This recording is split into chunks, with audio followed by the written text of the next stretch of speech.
I want to instill hope. And the people who need the hope are usually A, person who is gonna mess up, or B, person that has messed up. So if I say that's not my target audience, I'd be a fool. I'm after that guy. I'm after that guy. The kids where I'm from now, they're not called D-boys or dope boys. They're called 30 packers. They have 30 rounds in their clips. That's what a 30 packer is. So when you hear that phrase, that's what's going on. These kids have guns with 30 shots in them, and everybody has them. So killing somebody, that's minute. Going to prison, that's irrelevant. They have no fear about it because most people don't realize how real prison is.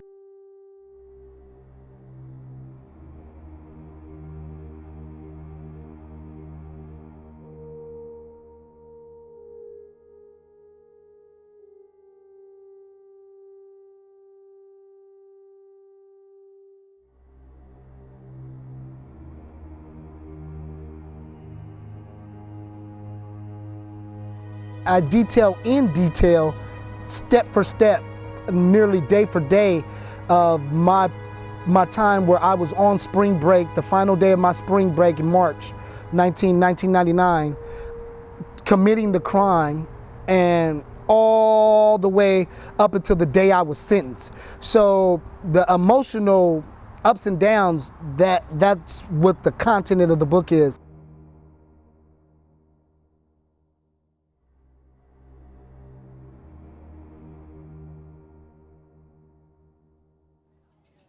To have a book signing in my hometown and get the kind of support that I just got it was astonishing to me.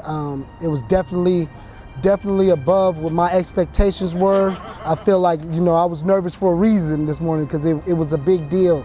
And I communicated with several people that I've never seen before in life, and it was positive, and they instantly just supported me, and it just kind of substantiated my vision to me. Like, I got a purpose. Like, when you get into the minds of people who don't know you personally, don't know your vision, they get it, and then they're instantly in support of it.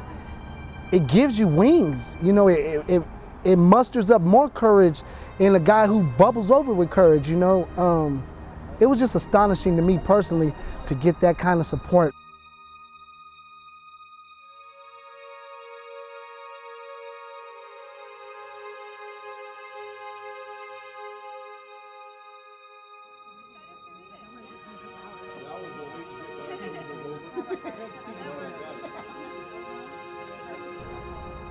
Correctional staff and hierarchy intimidate you with those numbers. You hear me?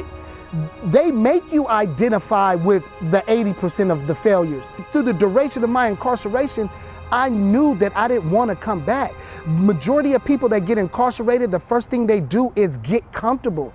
The last thing you should do is go buy a Walkman, but that's what they do. They allow you to get comfortable till this is life now. I didn't do that.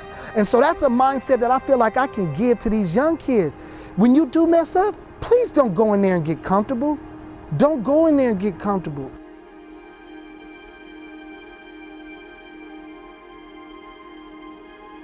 More so than anything, the key to any success that I got in life was to stay out of prison 10 years. But it's hard to keep your nose to the grind for 10 years waiting on the rewards, So, my wife, awesome. We've done it together. I got out of prison August 1st. I married her August 14th. You're crazy. What? I'm nothing without the chick. Why are you doing it so quick? Listen. That's my soulmate, It's different. I'm a huge success story. There's always a powerful woman behind every one. Today at the book signing, she's my manager. She's my scheduling event planner. She's my think tank. That's key, So making it to 10 years has a lot to do with her.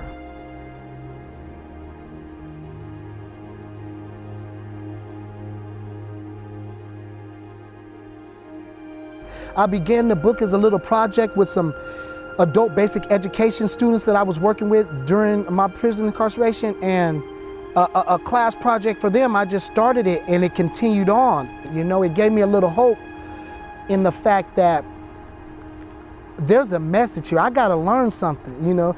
You're a kid. I went to prison as 23 years old. I was a child, man. So I had to grow up in there and become a man. And one of the steps of that, God wanted me to see my mistakes. Most incarcerated people don't take time to reflect on their mistake, what you did to put yourself in that position.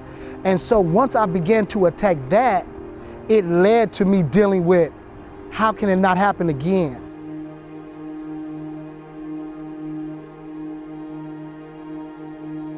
This is facts, this is truth. And when I deal with the Lord and how he ministered to me, it's all based in truth. This is what God, certain scriptures, the very first scripture I ever read with meaning to me was Psalm 66, 16 through 20.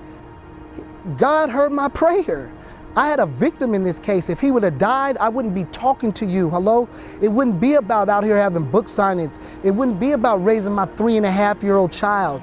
These things would be irrelevant if that man would have died. So my first petition to God was spare him his life. I knew right away he heard and answered my prayer. All I do is trust God. And then when I got my book in my hand in May, it was an out-of-body experience. My son came out of brain cancer surgery. I know the feeling of euphoria.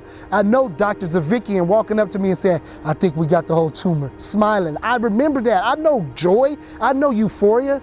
But when I held that book in my hand, Maya Angelou had a profound love for my city. She loved Stockton.